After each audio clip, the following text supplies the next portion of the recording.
mukhang tahimik ka. Wala bang balita? Alam ko na nagbibingi-bingian ka lang. Kahit na naririnig, talagang mananadya. Sana mabago ka at di na nakarinig pa. Kunwari ay concern ka sa kapitbahay mo. Napakahayop mong tao. Kung naririnig mo to, tangina mo. Ako ang demonyo, ikaw ay siraulo.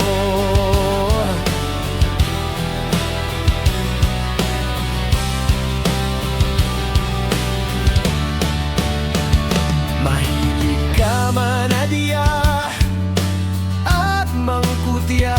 Isa ka namang payatot na isang kain, isang tuka. Ikaw ang impokritang ina na nagpapatunay na di lahat ng matanda ay nire-respeto. Tatanggi mo ba na chismosa ka? Eh pag may gulo sa kapitbahay mo, eh kwento mo sa iba. Isa kang hampas lupang labo, pamilya kayo ng mukhang labo.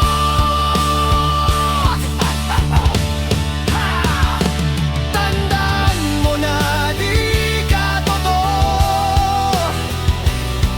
Kayong rin ay siraulo.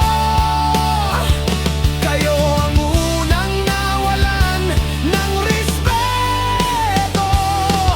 Ang ingay ng tugtog niyo.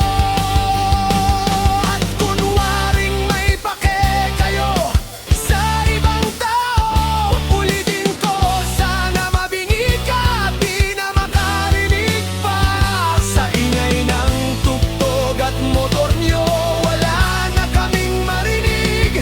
Umagang nakakabulahaw.